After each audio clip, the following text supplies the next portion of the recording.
You are now tuned in to DG Radio, The Cave, 4 to 6 p.m. every Saturday. Hosted by Cheek, Beans, ASR, Smooth. Let's go. You just tuned into a live show, 4 to 6 on Saturday. We back in the cave now. This is going to be a two-part introduction, man. We're welcome to have ShabazzTheOg back. Last time All-Star Reese wasn't here, we got a new host, Janelle. But we wasn't able to give him a proper All-Star Reese introduction. Right. He was doing it before everybody was doing it. Shout out to Wallow 267, all them cats. Yeah. Right. But Shabazz, to us, he family, one of the first guys, All-Star Reese, man. Welcome into the cave properly. Everybody stand up. It's not just my OG, it's your OG. Talk to and him. it's your OG's OG. Talk to him. Representing the only winning team in the world, the money team. Talk to him, man. Give a huge cave round of applause. ShabazzTheOg in the motherfucking building. Wow! My apologies for not giving you that before. Yeah, You got it down, though. You got it down. I feel like I'm supposed to be walking in the doors. Yeah. Prince the Moon got the red carpet roses and all that. One of my red hat moments. Yeah. My red hat, my red glasses for that. That's the guy that can do it right there. You know, All-Star Reese, I like that. Yeah, I missed the first time. You know how to make up for it. Oh, man, you did that. What's poppin'? Man, I'm just happy you're in the building, man. Trying to figure out, did you get out before Irma or was you already out of town? I ain't been home since August 23rd. Okay. So you was fight preparations, right? Now I went to Vegas on the 23rd. I had an empowerment conference on the 25th, the day before the fight, with like 17 youth from a probation program in Vegas. Okay. So I did that the day before the fight. Like everybody thought I was going to do a party or something like that, and I just went Gave back. back. Yeah. Just love right there. You gotta stay focused, man. You get out of Vegas, man. You get turned up. You know, Sin and City. you lose. You know, you lose what all life is about. That shit should be Floyd Town. Like it ain't Sin City. Floyd Like Town, Floyd been keeping the lights on that plane for 20 years. Yeah. Like it should be like a hashtag Floyd after you say Vegas, at least like something. Floyd is definitely Vegas. Come on, guys. He kept the lights on in that city. Yeah. Man, Jimmy's stuck in Miami right now. Jones? Yeah. Oh, you know what? Oh, you been on the many albums. Yeah, he's doing the weather thing down there. There's so many people I ain't called, man. Yeah. Jimmy I know down so there in many. Vegas, right? I mean, sorry. I know so many Miami right people. I know so many people, man. That, you just say a prayer for everybody in particular. You know. Let me see if Jimmy answered. We said he was being a meteorologist. He's down there with a suit jacket on and shades. Oh my goodness! Let me see if my brother answered the phone for He me. said, I'm reporting live. Yeah, I'm gonna see if he pick up. You know, cause I could be calling for some water or something. Right. I can call for some water. I could be calling for anything. I might be stuck somewhere in the elevator shaft. We'll see if Jimmy pick up the phone for me. Y'all recording, so if he don't, Look, no pressure. We'll discuss this later. If Jimmy don't pick up this phone. We give Jimmy a pass no answer. Yeah, but I ain't talking to Jimmy. There's a lot of people didn't leave though. Yeah. There's a lot of people didn't leave, man. A lot of people couldn't leave though. I mean, I'm definitely came on to send our prayers out to everybody that's being affected by these hurricanes out there in Florida. Definitely. So I hold y'all head, man. They ain't get out. They boarded up. The West Indies, all that. Yeah, no, it's just awful, man. You know, That's the guy that took your mink last time, right there. Oh, I asked him on my father. I That guy took your mink right now. it ain't hot enough this time. It ain't hot enough this time. You gotta kiss me this winter when I get something new. Last time we talked, it was like I ain't gonna say a beef. It was a little quarrel with Meek and another rapper at the time. Oh yeah. What you think about Meek album? It's the hottest thing on the street. Okay. On the sidewalk, in the house, on the wall, in the department store. He Stepped showed up. He ain't stepped his game up because he been hot. He showed up. He showed back up. Okay. You know what I'm saying?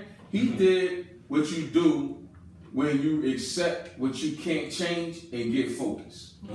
Okay. Yeah. That was heavy, but I totally disagree. Yeah, I'm about to say he is another heavy message, but I totally disagree. I can dig it. And I'm coming from this point.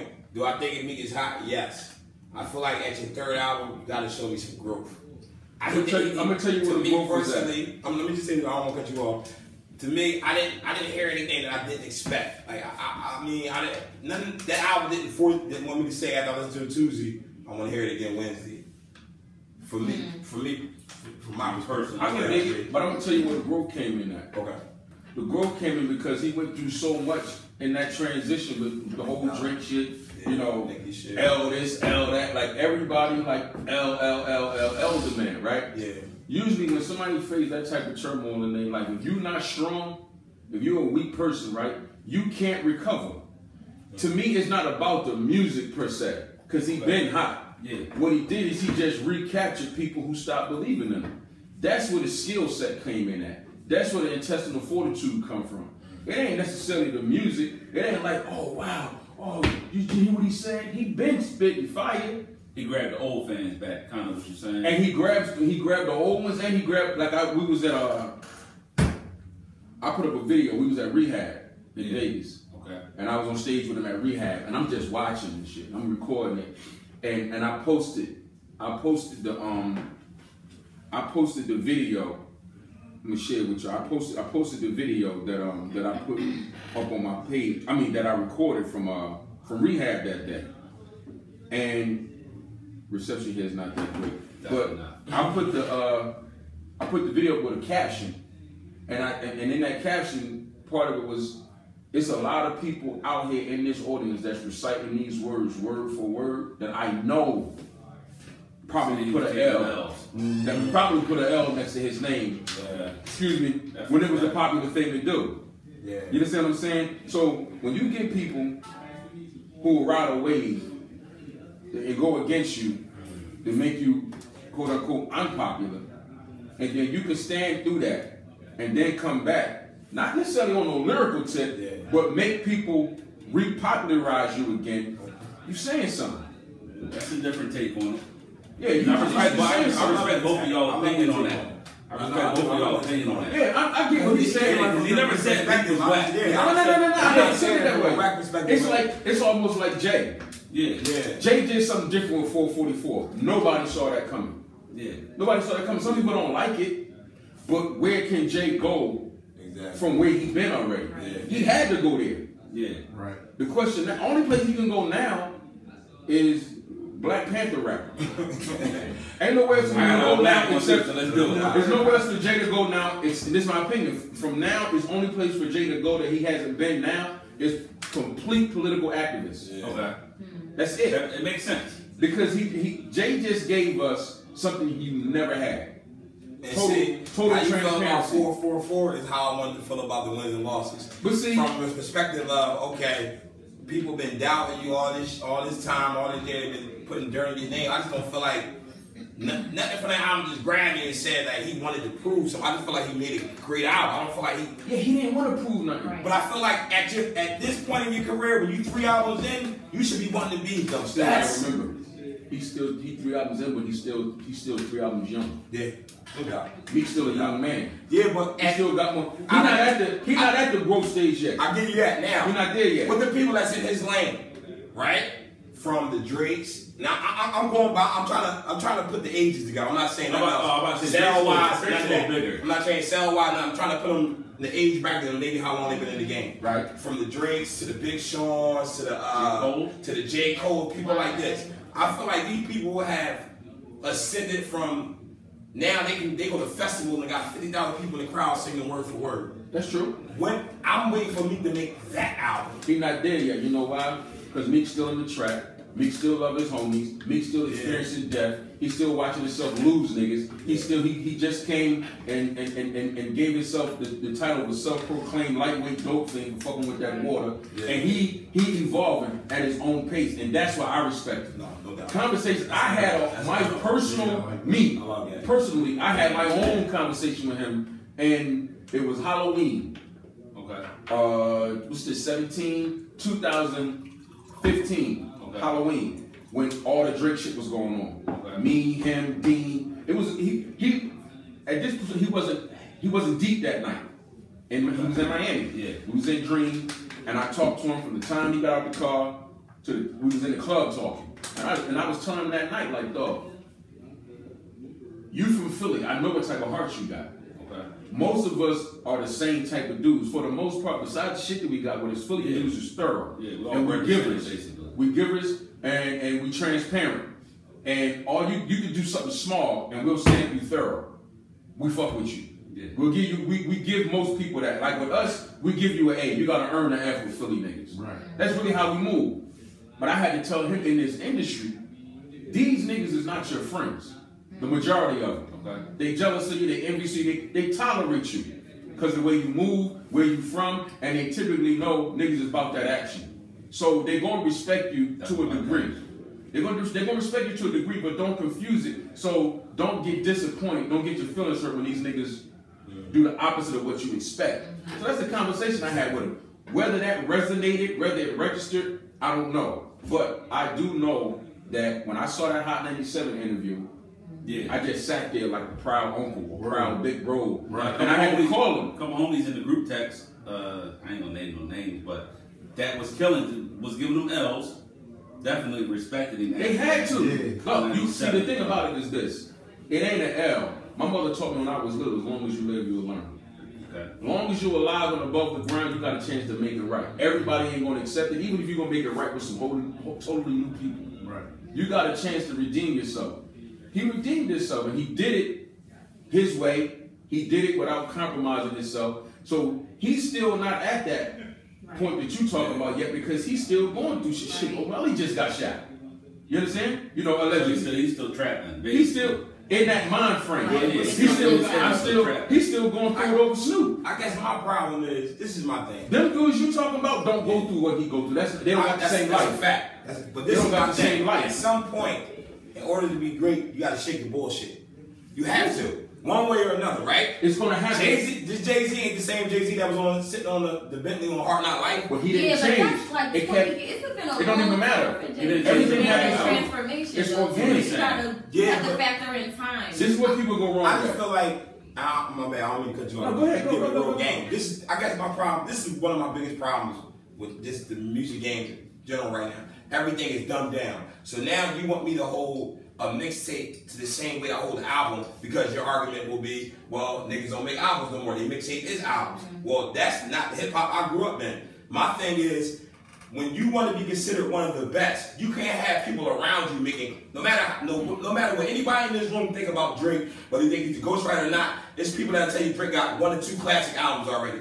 No matter what you think about J. Cole, whether he's too soft, too hard, there's people that tell you he got classic albums made. And these people are your peers. If people are saying they're making classic albums, and you're basically turning it into, no disrespect, the fabulous of your era by saying my mixtapes is harder than my albums, that's not okay with me. Do you want to be the best, or do you just want to be great? Which one are you? You know what I mean?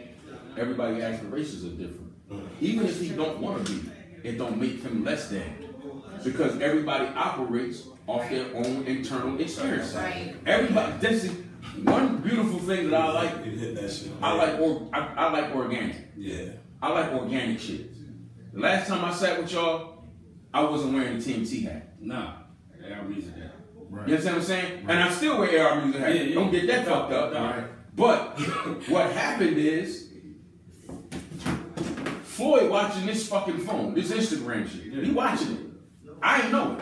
Yeah. I'm just doing what you fuck with me for.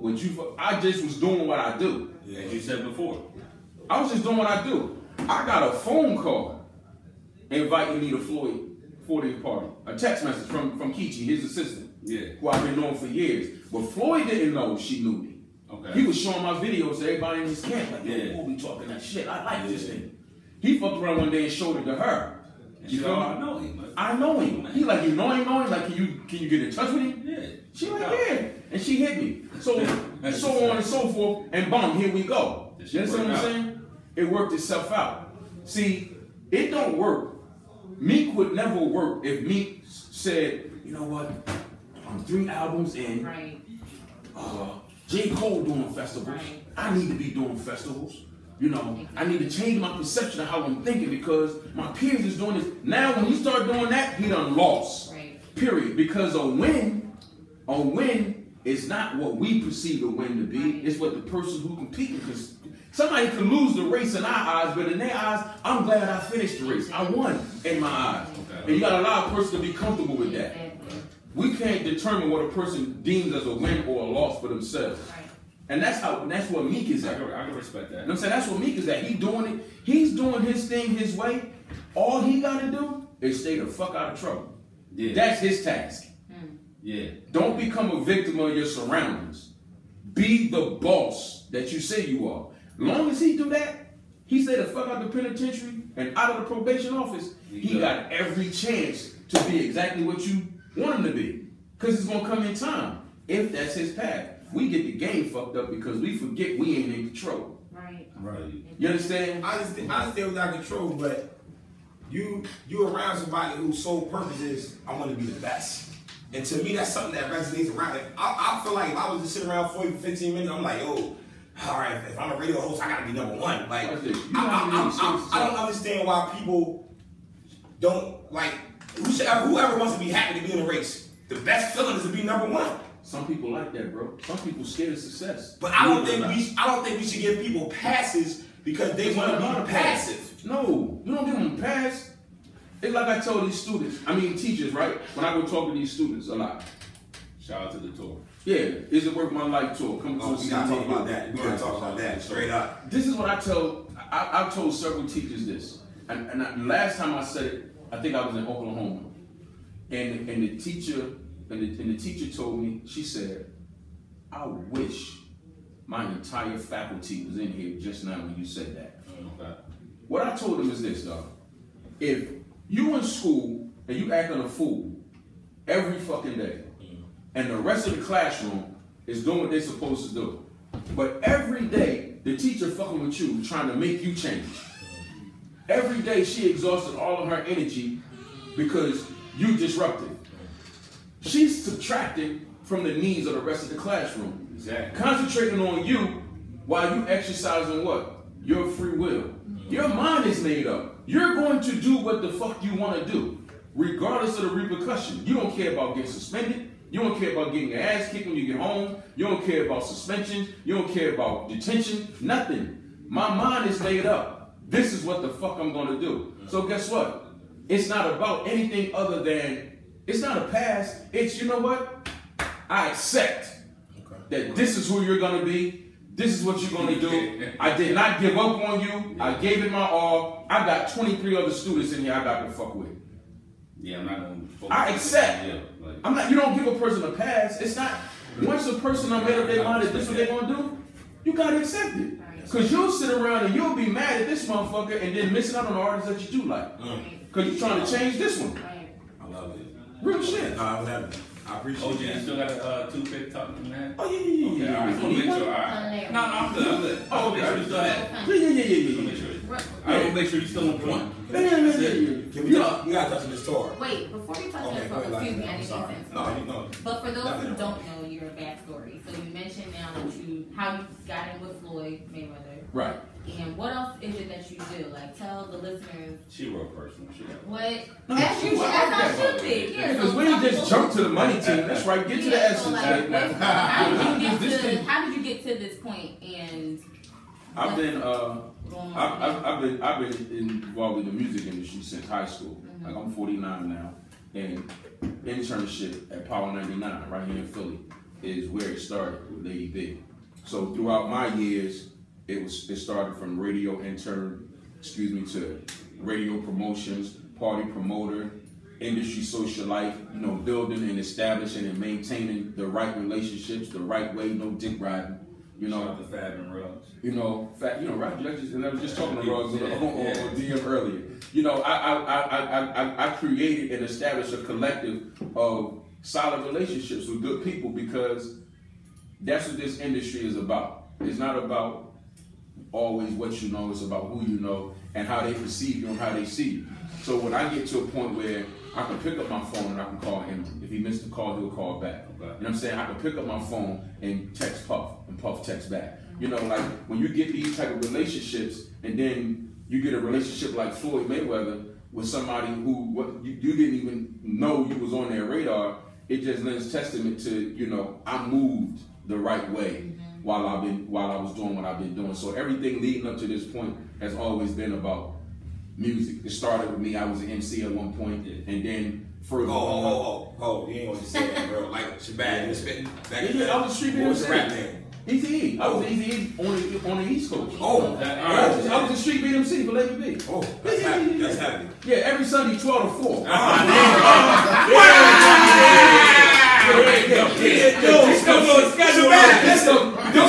got a segment of the show called Danger Zone. If you want to come out retired. What's happening? Okay, I love that. That's what I'm trying to dance around there for a second. I'm not going to say that casually. I mean, I can. Yeah. That's why I'm good at artist development. You hold your own, right? That's why I'm good with. That's why it didn't bother. You know, some people. Who a better rapper? You or the Harlem Hot Boy? Y'all ever People? heard battle? Yeah. Nah, man, people don't I'm waiting for you. Let me tell you, no, you talking about now the hot nigga over there on the money team is my man PT in Harlem. He got a crazy. I gotta get y'all his record. As a matter of fact, y'all need his record too. Yeah, he got a record called "Getting Money," man, and he's doing his thing. But see, I was able to. Some dudes get down, and the rap career don't work out for him. So I ain't never been that dude because I was in the street and rapping at the same time. And when it didn't happen, I always been good at transitioning. I ain't never really got stuck nowhere. I'm like, oh man, damn. Like I'm the type of dude that I would work at the Holiday Inn and they fire me at 2:30. I probably got another job by 6 o'clock. God damn, you understand what I'm saying? You Like signed for a career builder? Yeah, I ain't. You can't be sitting around mentality right there, man. Because you can't get stuck, man. Because I learned how to accept my circumstances. Like I'm not. If I turn this bottle of water over right now, by the time you really realize that the water was spilled, like we done cleaned it up, it ain't. Somebody else. Oh my God! Make sure it don't get on. I done already cleaned it up before it got to this. Yeah. So I don't really stand around and wait. So when I wasn't rapping no more, I found out what else I was good at. I'm really, really great at artist development because I know what it is to be an artist. I know what it is. I know that feeling. I know how it feels to stand on the stage in front of people. Like I was doing that with Schoolie D when I was running around with school. Original gangster rap, I say. One of the original gangster rap. So like I know what that feels like. I know how it feels to walk out there. I know what it is to record. I know what it is for people to recognize you and shit like that. So going into the artist development stage of it is where I got real comfortable when I started doing these indie deals. Like I might have told y'all before, like I was one of the executive producers on Emilio Sparks' first and only solo album, Payback. Like we did that 06, 07. Yeah, that album was crazy. That was a slept-on album.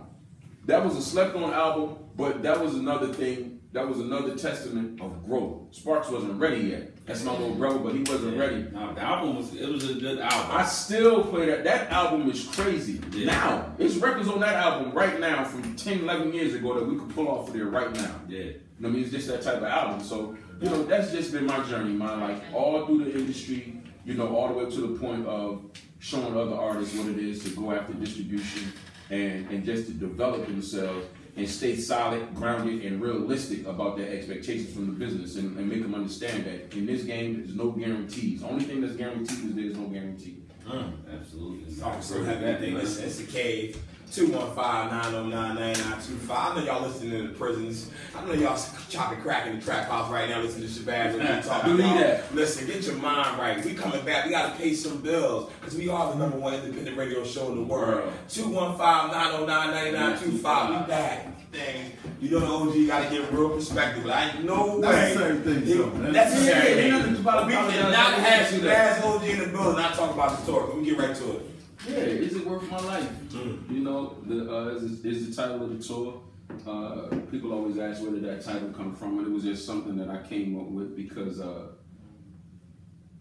all of us collectively, male, female, black, white, American, Chinese, it doesn't matter. If you're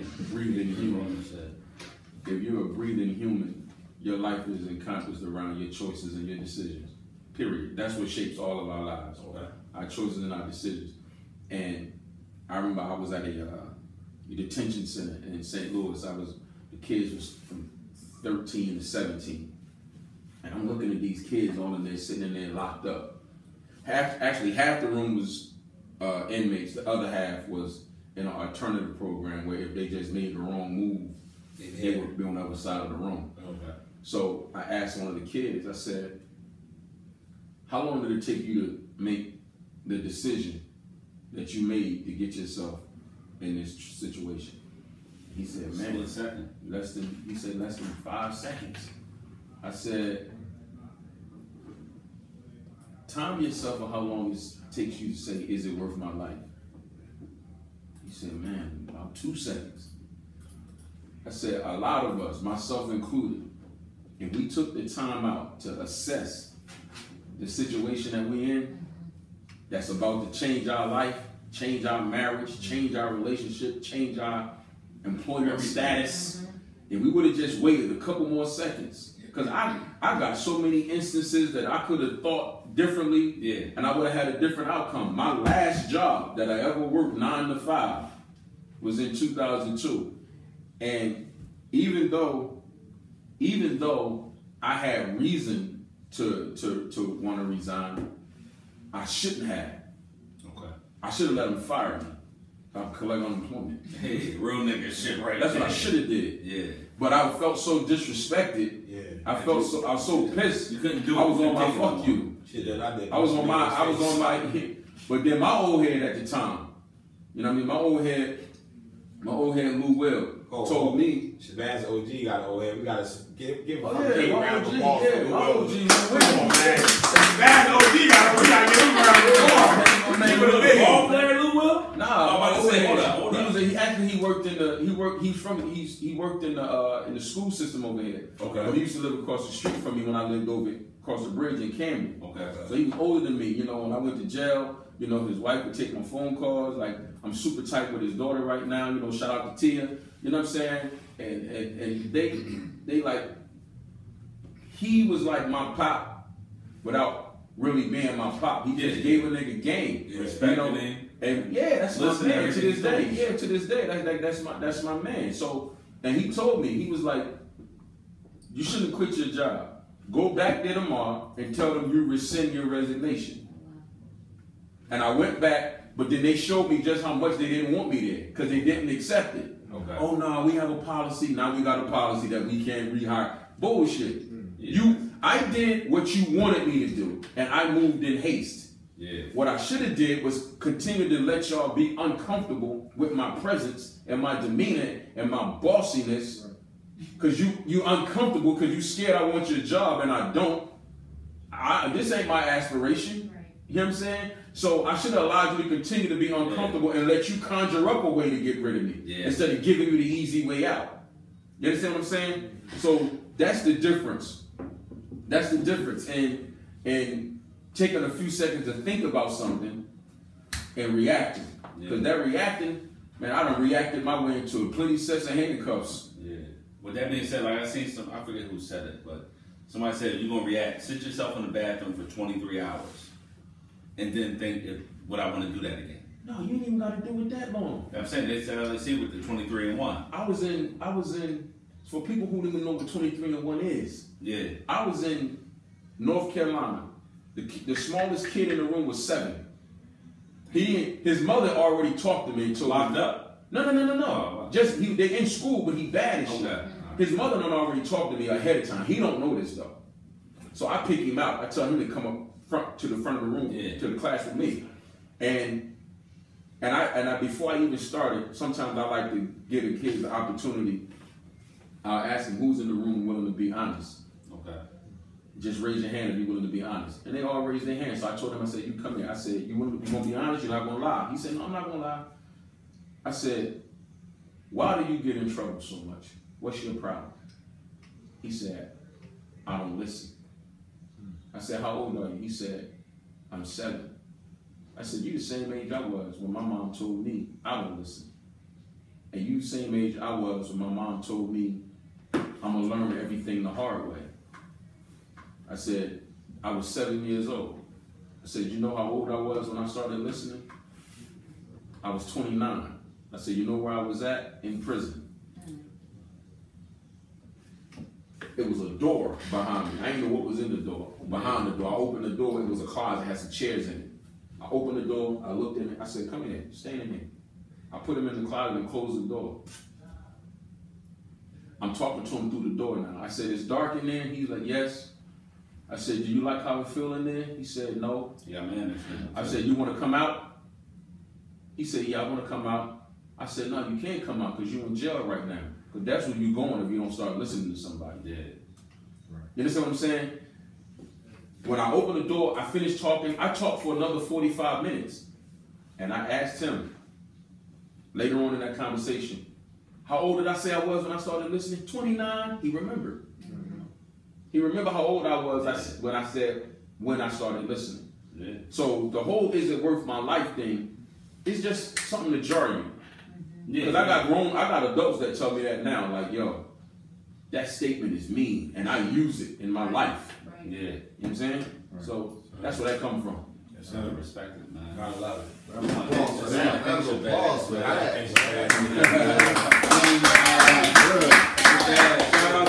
Shout out to tour. You got anything else going on? Any going on with it? I'm up to something, man. We don't talk about it till he's up to it. Yeah, I'm up to it. Okay. I'm up to it. Trust me.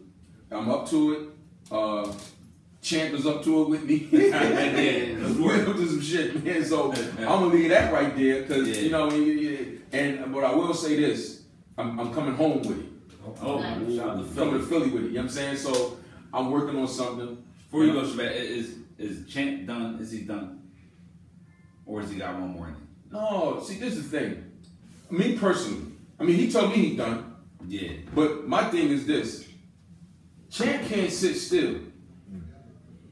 He can't sit still. So the only way I can see it, we got this is why what I'm doing and what other people around him got to do. See, the people the entourage, people like myself, people that he's given the ability and the leeway to utilize his name and his brand, we got to do something collectively. Everybody got to put all hands on deck and keep him busy. Because if you get bored, you're going to fight again.